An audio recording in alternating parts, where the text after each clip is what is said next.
ब्रह्मा पुराण के अनुसार कैसी है ये धरती और इसका भूगोल। सूर्य और चंद्र राजवंशों के बारे में सुनने के बाद ऋषियों ने रोमहर्षण से अनुरोध किया, दुनिया के भूगोल के बारे में कुछ बताइए। पृथ्वी कैसी दिखती है? इसकी सीमाएं क्या हैं? रोमहर्षण बाध्य हो गए। पृथ्वी को 7 क्षेत्रों में विभाजित किया गया है। इनके नाम है जम्बूद्वीप, लक्षद्वीप, शाल्मलद्वीप, कुशद्वीप, क्राउचद्वीप, शकद्वीप और पुष्करद्वीप। ये क्षेत्र 7 महासागरों से घिरे हुए हैं और उनके नाम है लावण, इक्षु, सुरा, सर्पी, दधी, दुघा और जाला। जम्बूद्वीप केंद्र में है और जम्बूद्वीप के ठीक बीच में सुमेरु पर्वत है। सुमेरु के दक्षिण में हिमवन, हेमकूट और निषाद पर्वत हैं और सुमेरु के उत्तर में नीला, श्वेत और श्रृंगेरी पर्वत हैं। जम्बूद्वीप स्वयं कई क्षेत्रों में विभाजित है। उदाहरण के लिए सुमेरु इलाव्रतवर्ष के बीच में है। भारतवर्ष सुमेरु के दक्षिण में है। सुमेरु के पूर्व में भद्राश्व वर्ष और पश्चिम में केतुमाल वर्ष है। हरिवर्षा दक्षिण में और राम्यक वर्षा उत्तर में स्थित है। अभी भी आगे उत्तर में हिरण्मय वर्ष और उससे आगे उत्तर कुरु वर्ष है। ब्रह्मा का शहर सुमेरु की चोटी पर है। यही वह जगह है जहां गंगा नदी स्वर्ग से उतरती है और 4 सहायक नदियों में विभाजित हो जाती है।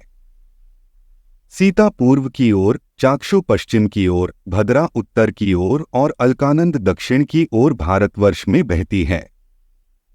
भारतवर्ष में 7 प्रमुख पर्वत श्रृंखलाएं हैं और उनके नाम महेंद्र, माल्य, सह्या, शुक्तिमान, ऋक्षा, विंध्य और परियात्रा है। भारतवर्ष स्वयं 9 क्षेत्रों में विभाजित है। इनमें से 8 क्षेत्रों के नाम इंद्रद्वीप, कासेरुमन, ताम्रपर्णा, गभस्तिमन, नागद्वीप, सौम्य, गंधर्व और वरुण है। 9वां क्षेत्र पूरी तरह से सभी दिशाओं में समुद्र से घिरा हुआ है। भारतवर्ष के पूर्व में किरात और पश्चिम में यवन रहते हैं।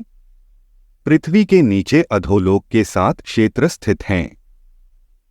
उनके नाम अतल, वितल, नितल, सुतल, तलातल, रसातल और पाताल हैं।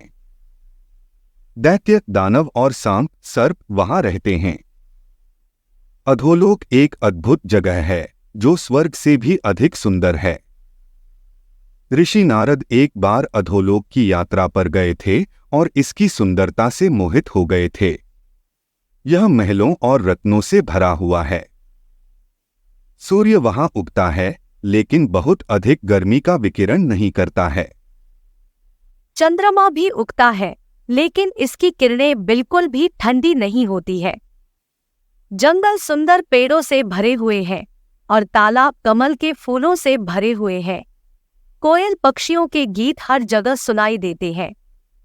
अधोलोक के नीचे एक बड़ा सांप सोता है जिसे शेष या अंता के नाम से जाना जाता है। इसमें 1000 सिर हैं जो सभी गहनों से ढके हुए हैं। वास्तव में यह सांप अपने विभिन्न रूपों में से एक ही विष्णु है। मृत्यु के देवता यम की अध्यक्षता में नरक भी दुनिया का हिस्सा हैं।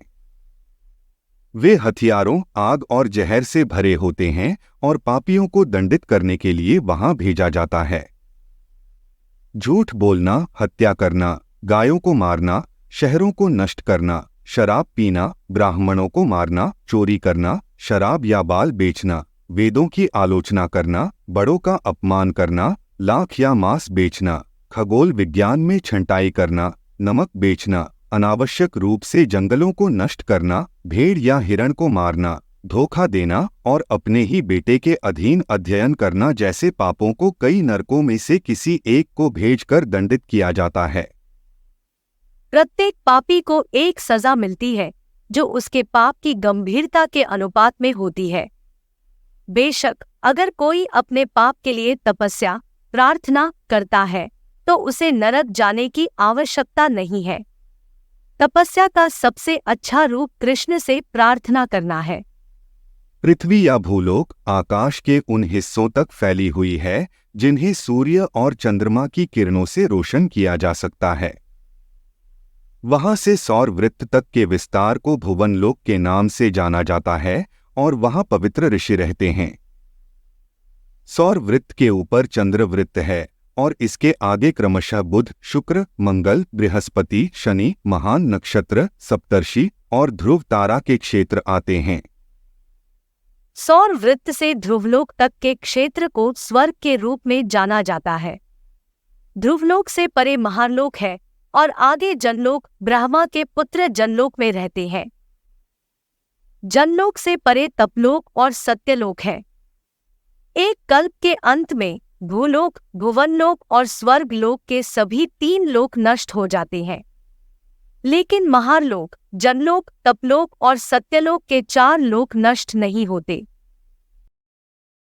धन्यवाद। आप देख रहे थे गॉड ब्लेस टीवी हिंदी। हमारे साथ जुड़ने के लिए सब्सक्राइब अवश्य करें।